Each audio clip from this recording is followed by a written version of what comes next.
The modern periodic table or the long form periodic table, sometimes known as the Bohr periodic table, that is based on the modern periodic law. But the modern periodic law is based on atomic number. The fundamental property of an element is regarded as atomic number. Atomic number is the fundamental property of an element, according to Henry Moseley. So based on his studies on X-ray spectrum of elements, Moseley came to the conclusion that atomic number is the basic fundamental, the main fundamental property of an element, not the atomic mass, as it was regarded by Mendeleev. And you know what is the modern periodic law? You have studied that in the 10th standard also. Modern periodic law. You know what it is? Anthony, do you know what is modern periodic law? See, the modern periodic law states that the properties of elements are periodic functions of their atomic numbers. Is it not? The properties of elements, physical as well as chemical properties of elements, are periodic functions of their atomic numbers. So the modern periodic law is based on atomic number. The modern periodic table is also based on atomic number. In the modern periodic table, if you search the table, you can see that there are 18 vertical columns that you have seen in the 10th standard, you have seen. Is it not? You have seen that in the 10th standard, Vidur. There are 18 vertical columns. And these 18 vertical columns are known as Vidur. They are known as groups. They are known as groups. So from left to right, group 1, group 2, 3, 4, 5, 6, 7, 8, 9, 10, 11, 12, 13, 14, 15, 16, 17, and finally 18. So there are 18 vertical columns. You can just refer the periodic table in your text.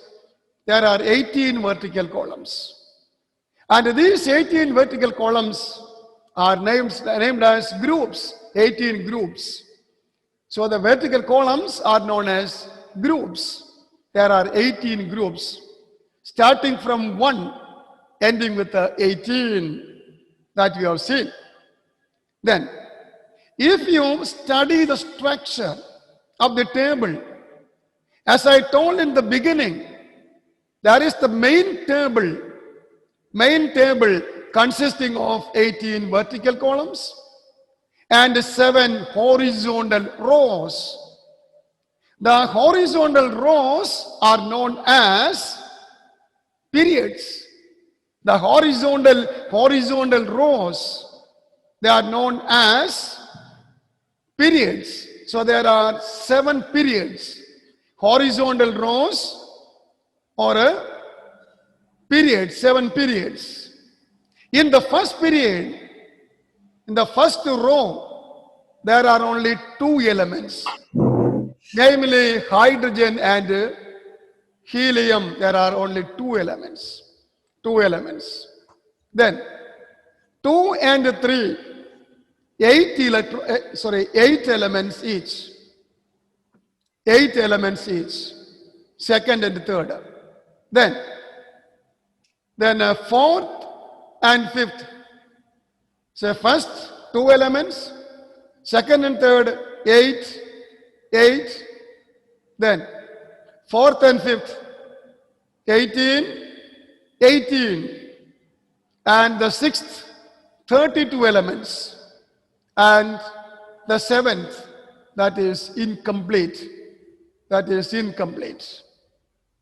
But you think of the 6th period. I told you in the sixth period, there are 32 elements, but we have only 18 vertical columns or 18 groups. So there are only 18 elements seen in the main table. But what about the remaining 14 elements coming after lanthanum? They are known as lanthanides or lanthanoids or lanthanons.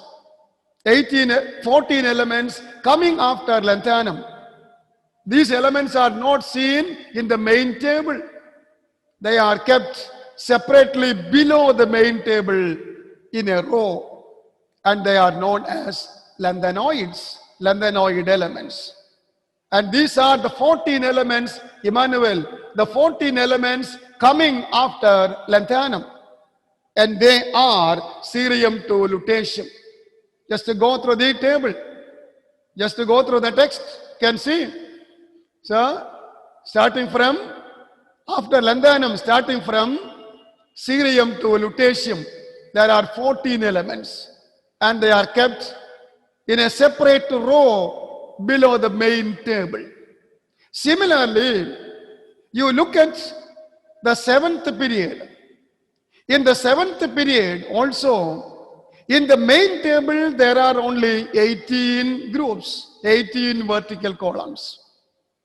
But 14 elements are missing. And these elements are coming after actinium, 18 ion actinium. And the 14 elements, and they are the elements thorium to lawrencium. Thorium to lawrencium, 14 elements. They are also kept in a separate row below the main table. So the distribution of the elements will be like this. In the first period, 2 elements. Second and third periods, 8, 8 each. Then 18, 18. Then 32, 32. But in the 16th period, there are only 18 groups in the main table. So 14 elements are missing, and these 14 elements are kept below the main table. Similarly, in the 7th period, we expect a maximum of 32 elements. 32 elements, atomic number 118, the last one. So we expect 32 elements, but there are only 18 vertical columns or 18 groups. So what about the 14 elements? As before, these 14 elements are kept the main table, below the main table in a separate row. And these are the elements coming after, say, actinium. 18 ion, atomic number 18 ion, actinium. And they are known as actinoids or actinides or actinons. Actinides, actinoids, or actinons, the 14 elements coming after actinium. And these 14 elements are thorium to lawrencium. 14 elements, thorium to lawrencium. So that is the structure of the modern periodic table. So in the modern periodic table, there are 2 separate boxes. Namely, the main table consisting of 18 vertical columns known as 18 groups, 1, 2, 3, 4, etc. up to 18 groups. And there are 7 horizontal rows known as periods, and the distribution of the elements in each period will be like this: 2, 8, 8, 18, 18, 32, 32. But in the 6th and 7th periods, 14 elements are not seen in the main table, and they are kept below the main table in 2 separate rows, 2 separate horizontal rows. So that is the structure of the modern periodic table or the long form periodic table. Okay. The elements in the modern periodic table can be classified into four blocks of elements. The elements in the modern periodic table can be classified into four blocks. Four blocks of elements. There are four blocks of elements. And these elements are, see, the four blocks are the S block elements, S block elements, then P block elements, P block elements, then D block elements, D block, and F block elements, So, the elements in the modern periodic table can be very conveniently classified into four blocks: S block, P block, D block, and F block elements. Okay. And what about the S block elements? The S block elements are the elements in the first two periods, that is, the first two groups, groups 1 and 2, group 1 and group 2, and these two group elements are the S block elements. Group 1 and group 2, the elements in these two groups, that is, in the left extreme of the main table, the left end of the main table. I told you there are 18 vertical columns or 18 groups, 1, 2, 3, 4, etc. up to 18, and the first two group elements, group 1 and group 2, elements. And these are the the elements of a group 1 and group 2, and these are known as the S block. These are known as the S block elements. And why they are known as the S block elements? They are known as the S block elements because if you write the electronic configuration, of the elements, 1s2, 2s2, 2p6, 3s2, 3p6, 4s2, 3d, etc., etc. You're right. The electronic configuration of the elements based on the oboe principle. You can see that when you write the electronic configuration, the last electron enters S level. It enters an S level. That is why these elements are known as the S block elements. The first two group 1 and group 2, these elements are known as S block elements because in these elements, when you write the electronic configuration, the last electron, write the electronic configuration, the last electron enters S level. The last electron enters S level. When you write the configuration 1s2, 2s2, 2p6, etc., the last electron will be in the S level, and so the group 1 and group 2 elements are known as the S block elements. Similarly, you go to the P block elements, and these are the elements, say 3 to 12, say 3 to 12, sorry, 13 to, these are the elements, just a minute. So these are the elements 13 to 18, group 13 to 18, 13, 14, 15, 16, 17, and 18. There are 6 groups. And these 6 groups are the right end of the main table. At the right end of the main table, the 6 groups, that is 13 to 18. These elements are called the P block elements. This is because When you write the electronic configuration, the last electron enters a p level, enters p level. When you write the configuration, the last electron will be in the p level, p subshell.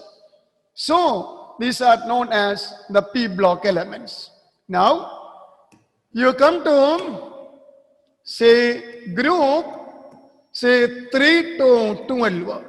3 to 12. That is the middle portion of the main table. 3, 4, 5, 6, 7, 8, 9, 10, 11, 12. There are 10 groups in the middle of the table. 10 groups in the middle of the table. And these elements are known as the D block elements. That is because now you can very easily say what the reason is. When you write the electronic configuration, the last electron enters D level. The last electron will be in the D level.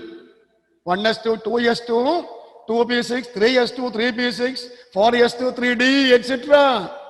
So the last electron will be in the D level. And so these 10 groups, that is group 3 to 12, the middle portion of the table, they are known as the D block elements. Now the main table is over. In the main table, there are only 18 groups or 18 vertical columns. In the main table, if you go through the text, you go through the table given in your text, you can see that there are only 18 vertical columns or 18 groups. Now, the elements in the left end of the main table, group 1 and group 2. While you write the electronic configuration of these elements, the last electron enters S level, and therefore these elements are called the F block elements. The S block elements. S block elements. Then you go to the right end. The 6 groups at the right side of the main table, namely, say the 6 groups, namely 13 to 18, 6 groups. And these are known as the P block elements because the last electron enters a P level when you write the electronic configurations of these elements. Now, 2 on the left side, 6 groups on the right side. So 2 plus 6, 8 groups are over. Now you come to the middle portion of the table. The middle portion, there are 10 vertical columns or 10 groups. And the elements in these 10 groups, the middle of the table, namely group 3 to group 12. These are known as the D block elements because the last electron enters a D level, D subshell or a D level. So that's about the main table. Now you look at the 2 rows given below the main table. Below the main table, there are 2 rows. Each row consists of 14 elements. 14 elements.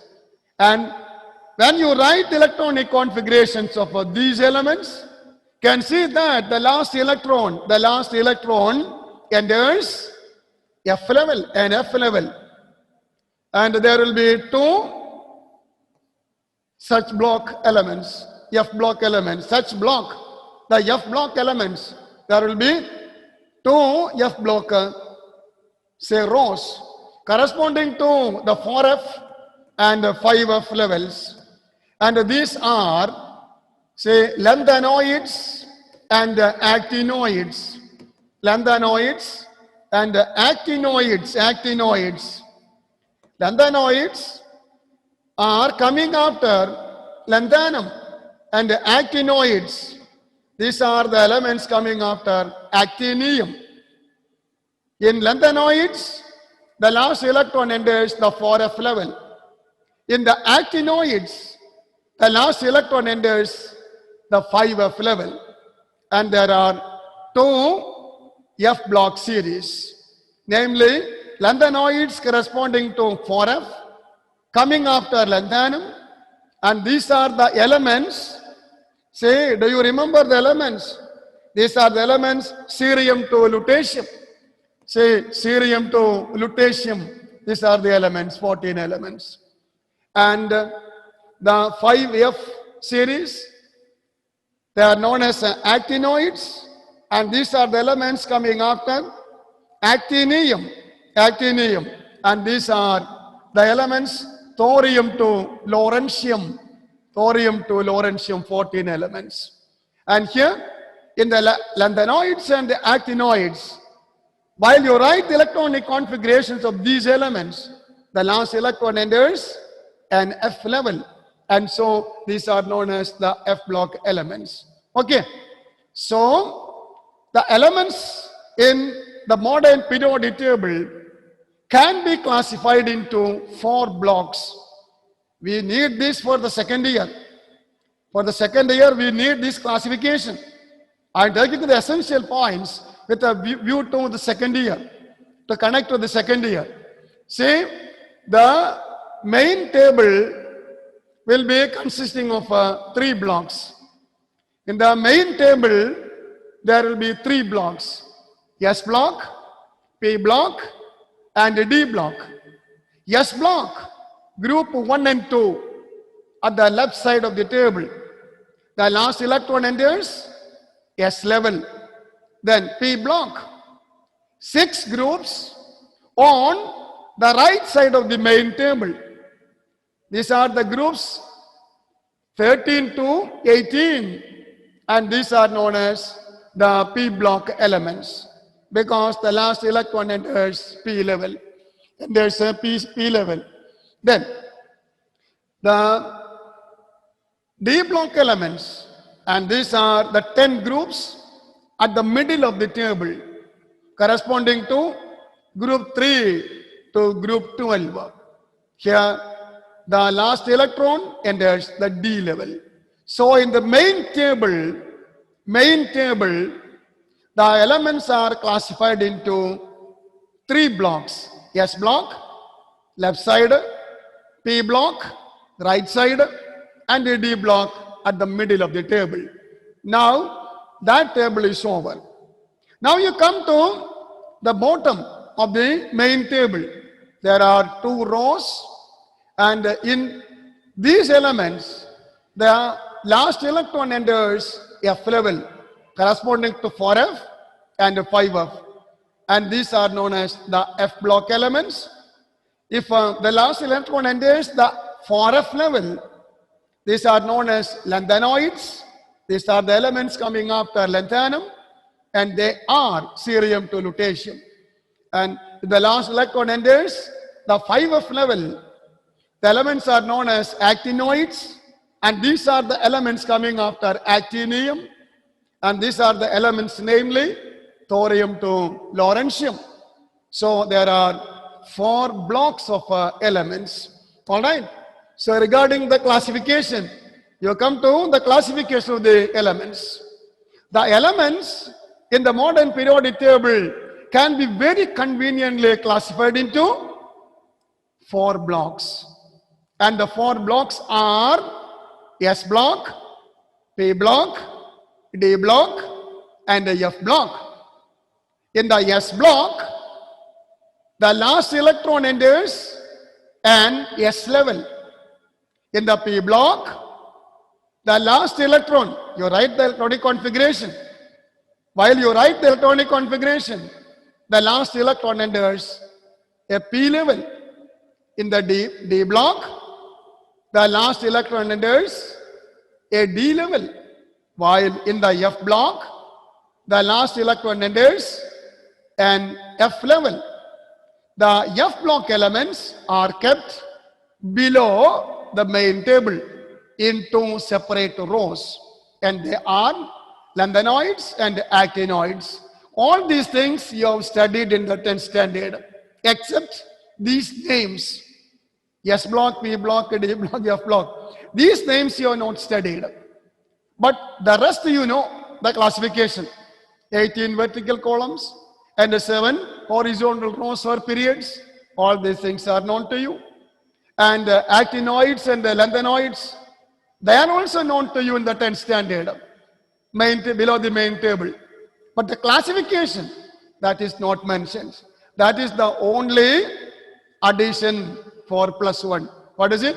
Classification into S block, P block, D block, and F block. That is only the advanced portion in the +1 standard.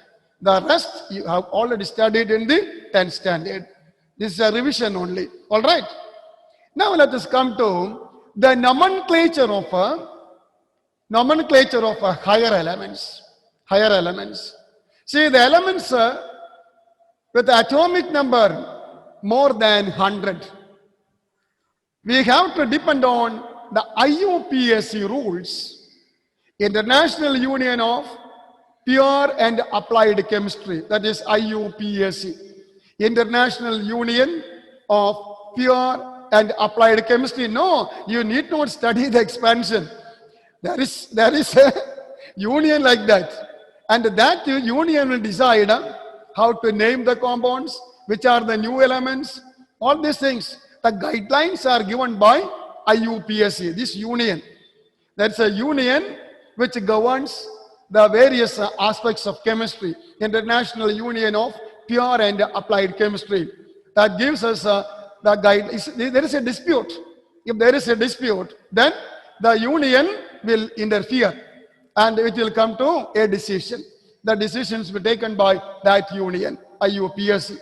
So to name the elements, especially the higher elements with atomic number more than 100, the naming is based on the guidelines given by IUPAC,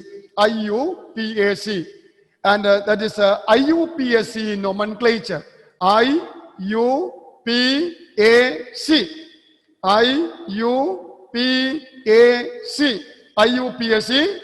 nomenclature. It is given in your notes. It is given. That is International Union of Pure and Applied Chemistry. Okay. So what are the rules? Why the problem was risen? That is due to dispute regarding the nomenclature. You know, the superpowers in the world, there was a time, that is USSR. Now there is no USSR, there is no Soviet Union, now there is only Russia. There is no USSR. The Soviet Union is not there now. It is divided into the individual countries. There is only Russia. And there is, the United States. That is also a union. United States, more than 50. The 51st one is added now, recently. So there are two superpowers. And they will be claiming regarding the invention of the new element. There was a dispute regarding the naming of the atomic number 104. Kurchatovium, it was the name given by the Russian side. Rutherfordium, that is the name given by the US side. So there is a dispute. Which is the name to be? The argument was that it was discovered by Kurchatov, and here the US, they say it was discovered by Rutherford. So the names are given after them, the inventors. That's a dispute. So the International Union of Pure and Applied Chemistry, they interfered and say they have given certain rules, guidelines for naming the elements with higher atomic numbers. And to name the higher elements, the guidelines given are this. Say, you write the numerical root of the atomic number. The numerical root of the atomic number first. And to that, you add IUM. IUM. So the numerical root means the root of the number. Root of the number. Usually the Greek numeral or the Latin numeral is used. Greek or Latin numeral is used. So the numerical root is written. The numerical root corresponding to the number that is written. And after that, IUM is added. IUM is added. That is the rule. So let us see some examples. So what is the IUPAC nomenclature? That is nomenclature. IUPAC nomenclature of higher elements. First you write the numerical root. The numerical root is written. Numerical root, that is the root of the number that is written, and to that you add IUM. IUM. So the element ends with IUM. That is the IUPAC rule. IUPAC nomenclature of elements, higher elements. So we must know the numerical root. Let us start with the 0. If 0 is the number, the digit, the number or the digit is 0, then the numerical root is nil. It is nil. You know, nil is equal to 0. The meaning is nil is equal to 0. So the numerical root used, the number root used is nil, and to the symbol used for nil, that is small n. Small n, that is the symbol used. I had given you in the notes. I think that you have written the notes. I have already sent the complete notes of the periodic table. Have you seen it? Got or not? Yes, sir. Okay, it is there.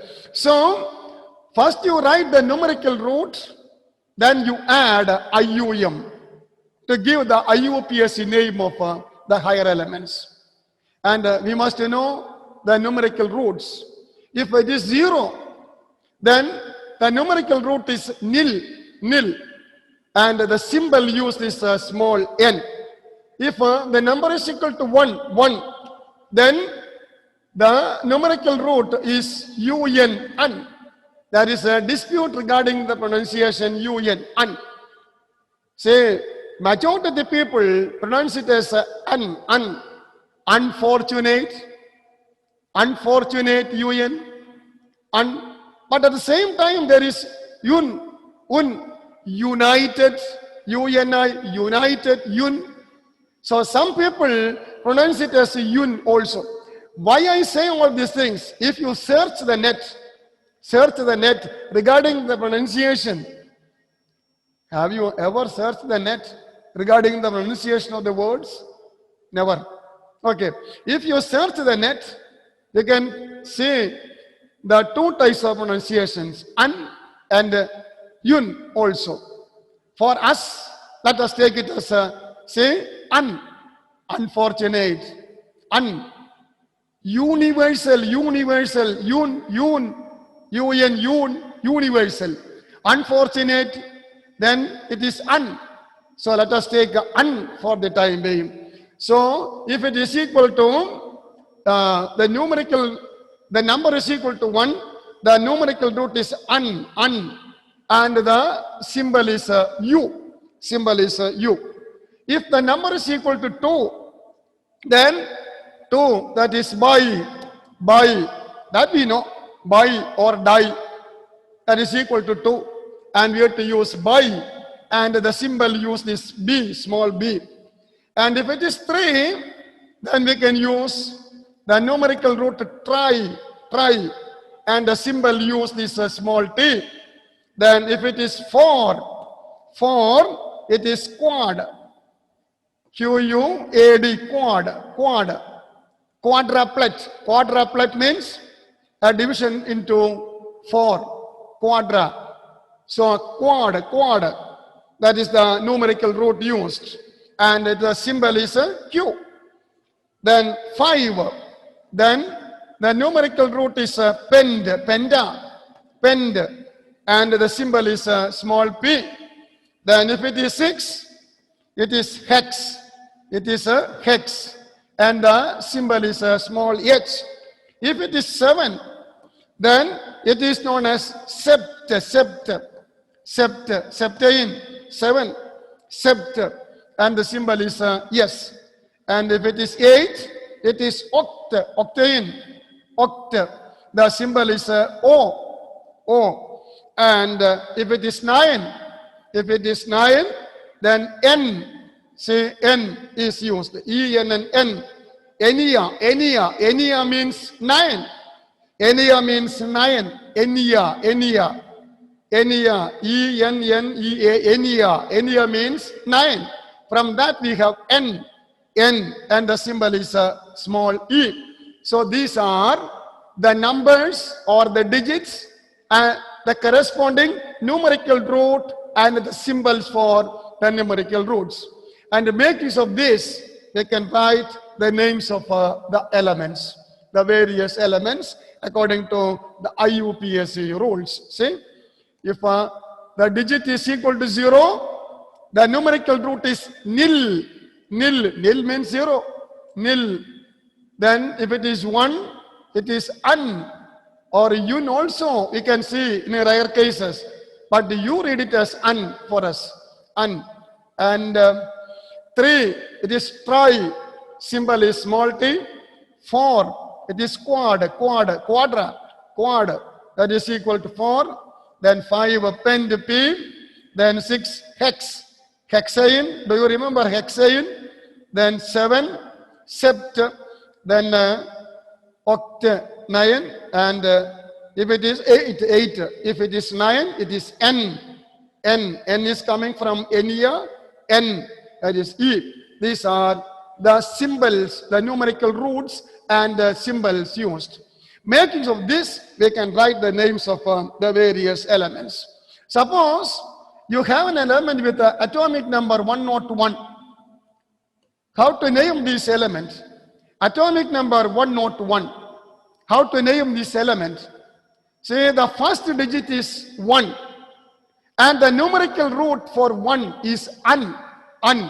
So you write it as un, capital U and a small n, un.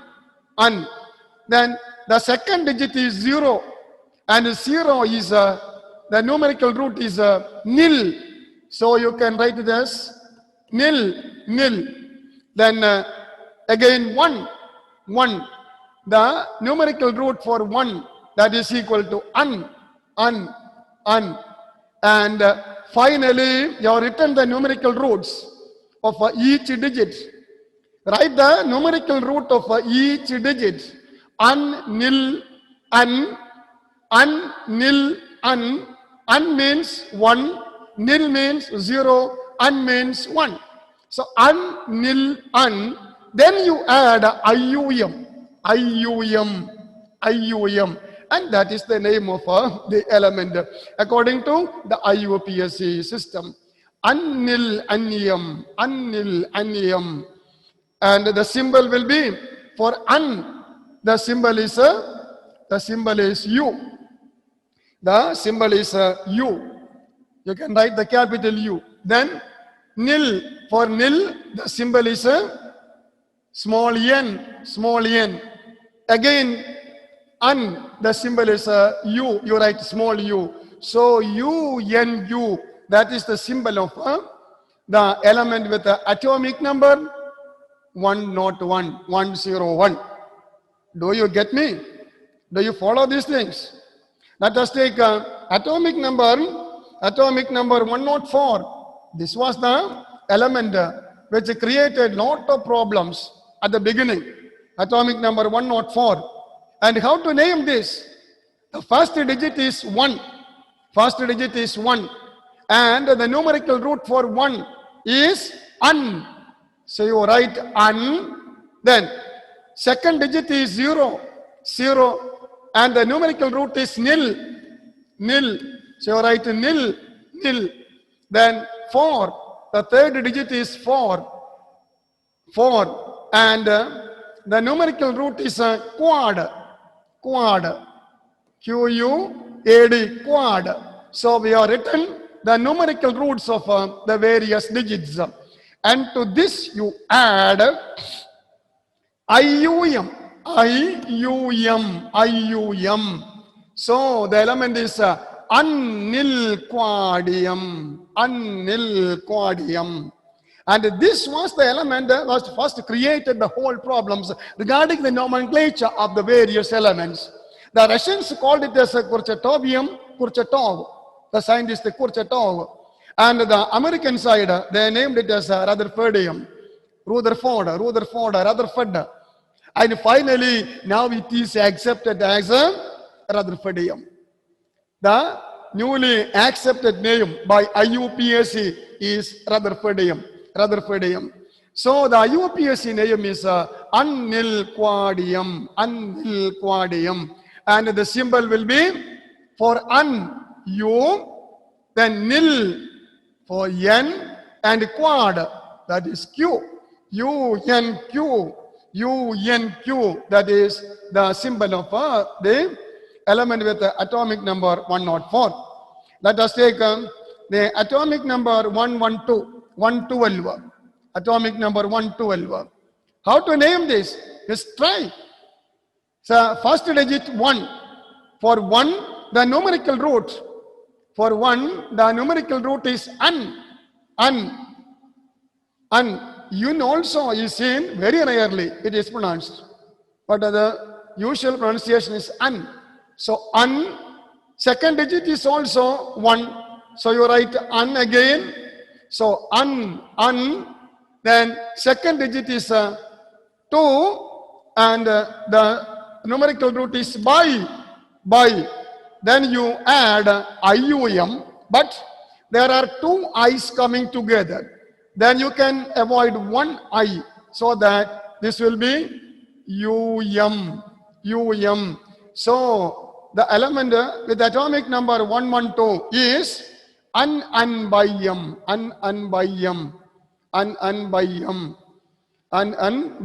And the symbol will be U.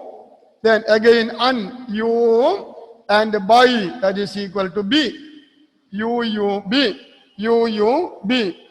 And the element 112, that is a Copernicium. Copernicus, you need not study that name, you need not study. You study only the IUPAC name. Copernicus, from that we have Copernicium.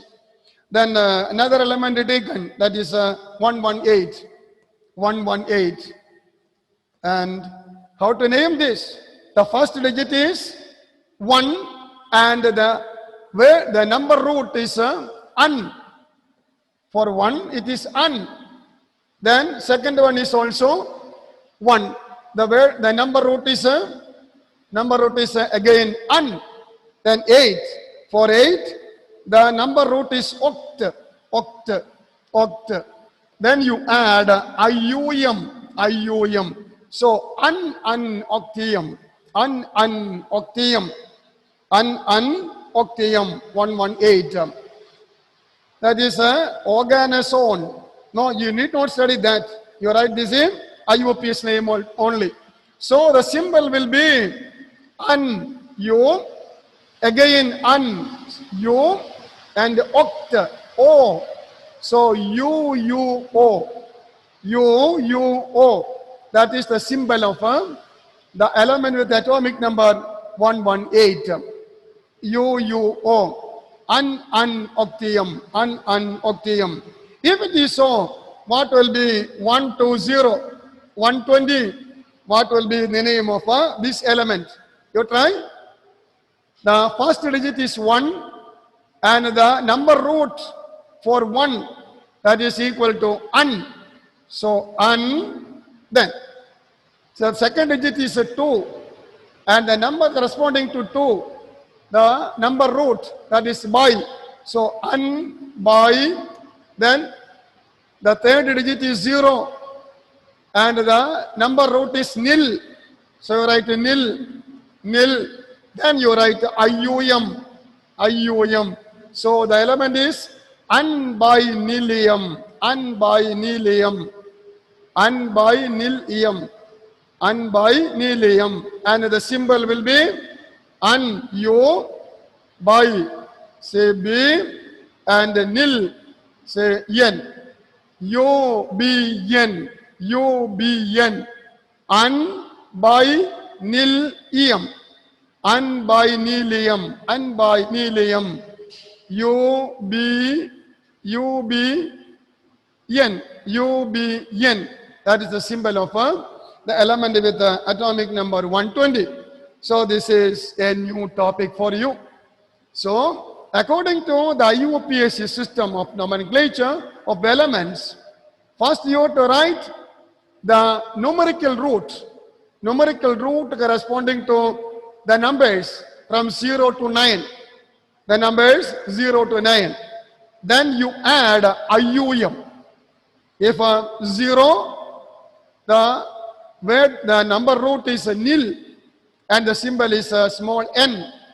If the number is 1, the digit is 1, the number root is un, un, and the symbol is small u. Then the digit is 2, the number root is by, and the symbol is small b. If the digit is equal to 3, then the number root is tri, and the symbol is a small t. Then number 4, the numerical root is quad, and the symbol used is a small q. If the number or digit is 5, the numerical root is pend, and the symbol used is small p. Then 6, the numerical root, the number root is hex, and the symbol used is small h. Then 7, the numerical root is sept, the symbol is small s.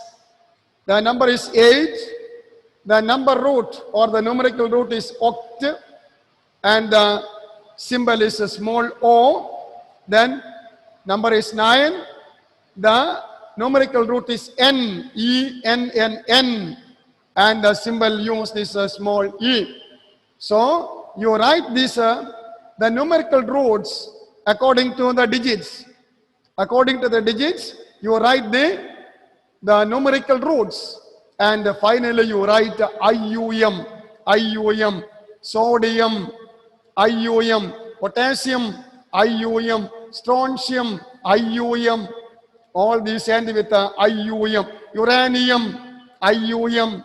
So in general, these end with you say silver, Ag, say argentum, there is no IUM, but there is UM there. So the names end with IUM. So first you write the numerical root, the number root corresponding to the digit, then you add IUM. And the first letter should be capital. The first letter should be capital. Similarly, in the symbol also, the first letter used is capital and the others are small letters. So this is the way how to write the names of the higher elements with atomic number more than 100. Okay.